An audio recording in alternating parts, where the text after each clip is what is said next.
થાળી વડે આ કૂટાતા વડાને જોવાની મજા જ ઓર આવે, કારણ કે એક એક વડાને ટીપી ટીપીને એને કરી નાખ્યા છે ચપટા, અને ચપટા વડા તળાતા તળાતા તો મોઢામાં સ્વાદ આવી જ જાય ભાઈ. આ રેસીપી તો જોવી જ રહી. તો શેર કરો, સબસ્ક્રાઈબ કરો, લાઇક કરો, ફોરવર્ડ કરો. કેન્યાની લાગતી વળગતી રેસીપી ઓસ્ટ્રેલિયા બીના મોદીમાં બહુ મળશે. મસાલો છે જોરદાર, આ તો જોવો જ રહ્યો. ચટણી તો છે ભાઈ લીલી છમ. શું નાખ્યું એની અંદર ચાલો જોઈએ. તલવાળા મકાઈના લોટના વડા માટે હું લઈ લઈશ 1 કપ જેટલો મકાઈનો લોટ, સાથે હાફ કપ લઈ લેશું ઘઉંનો લોટ, 2 ટેબલસ્પૂન બાજરાનો લોટ, 1 ટીસ્પૂન આદુ. તીખા મરચાં તમારા ઘરમાં જે રીતના ખવાય એ પ્રમાણે તમે લઈ શકો. હું લઈ લઈશ 2 ટીસ્પૂન જેટલા તીખા મરચાં. હળદર લઈ લેશું હાફ ટીસ્પૂન. માપ અનુસાર મીઠું. સ્વાદિષ્ટ બનાવવા માટે હું લઈ લઈશ અડધી ચમચી મરચાની ભૂકી. આ છે તીખી મરચાની ભૂકી. જો કાશ્મીરી મરચાની ભૂકી નાખશું તો વડા થઈ જશે એકદમ લાલ. તો મેં લઈ લીધી છે તીખી મરચાની ભૂકી. તમારા ઘરમાં જે રીતના ખવાતું હોય, છોકરાઓ જે રીતના ખાતા હોય એ પ્રમાણે તમે તીખાસ નાખી શકો. તલવાળા બનાવવા માટે લઈ લેશું થોડી એવી ગળાશ. તો હું લઈ લઈશ 1 ટેબલસ્પૂન જેટલી ગળાશ. ઓપ્શનલ છે ભાઈ, તલના વડા છે તો તલ તો પડશે જ. આપણે લઈ લેશું 1 ટેબલસ્પૂન જેટલા તલ. લઈ લેશું 1 ટેબલસ્પૂન જેટલું તેલ. ગળાશ ખટાશની રમઝટ સાથે હું લઈ લઈશ થોડું એવું લીંબુનું પાણી, એટલે કે 1 ટેબલસ્પૂન જેટલું લીંબુનું પાણી લઈ લેશું. મેં આની અંદર દહીં નથી નાખ્યું.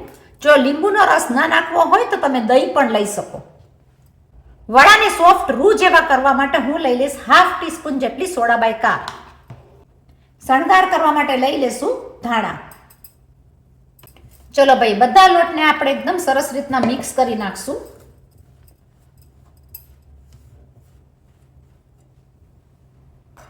આ ખાવામાં બહુ જ સરસ લાગતા હોય છે. આ તલવાળા વડા તમે સફારીમાં પણ લઈ જાઓ કે તમે ગમે ત્યારે ચા સાથે ખાઓ, નાસ્તામાં ખાઓ કે ઠંડા ખાઓ, બહુ જ સરસ અને સ્વાદવાળા લાગતા હોય છે. કારણ કે આની અંદર છે ગળાશ, ખટાશ, તીખાશ. આ તો આથો નાખીને પણ થાય અને આ વડા આપણા થઈ જશે ઇન્સ્ટન્ટ. ક્યારે પણ કોઈ ઘરે બેસવા આવ્યું હોય, નાસ્તો કરવાનો છે, તાબડતોબ નાસ્તો કરવાનો છે, તો તમે તરત જ આ કરી શકો. લોટ બાંધીને ગરમા ગરમ વડા. આને બાંધી લેશું સતત પાણીથી. થોડું થોડું પાણી અંદર લેતા જશું, કારણ કે મને જોઈએ છે થોડો મીડિયમ એવો ઢીલો લોટ.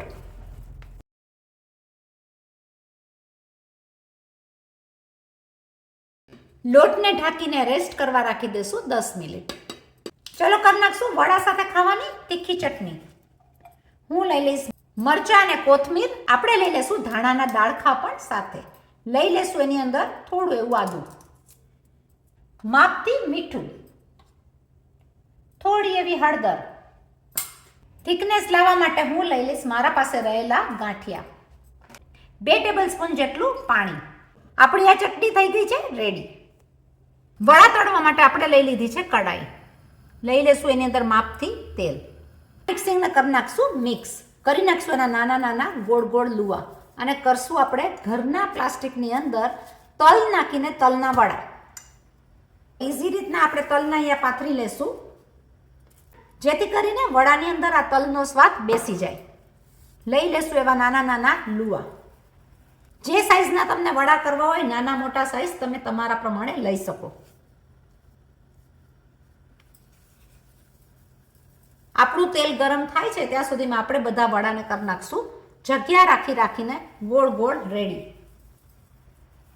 જોયું ને, સહેલી સટ રીત. આપણે લઈ લેશું તલ નીચે, જેથી કરીને બધા વડાની અંદર તલ આવી જાય સાથે, અને તલનો સ્વાદ આવે સરસ મજાનો.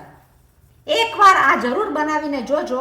ખાવામાં લાગે સ્વાદિષ્ટ, નાસ્તામાં ચાલે, જ્યારે પણ તમને મનમાં આવે ત્યારે. કારણ કે આ વડા રહેશે 3 થી 4 દિવસથી વધારે એવા ને એવા. બીજી કોથળીને કરી નાખશું એની ઉપર કવર. સ્ટીલની વાટકી નહીતર આ પ્રમાણેની થાળી હોય તો તમે લઈ શકો. એને આપણે પ્રેસ કરીને દબાવી નાખશું.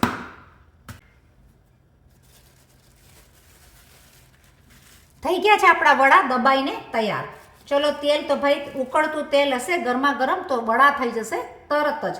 તલના વડા તલના સ્વાદ સાથે લાગે મીઠા.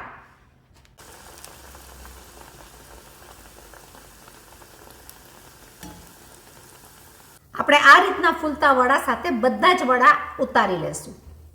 આ તલના વડાની રીત થઈ જૂનામાં જૂની રીત છે, જે આ વડા બહુ જ થતા હોય છે અને ખાવામાં પણ એકદમ સ્વાદિષ્ટ લાગે, એટલે બધા જ બનાવતા હોય છે. જ્યારે સફારીમાં જવું હોય તો આ વડા એક વીક સુધી તમને સાથ આપે.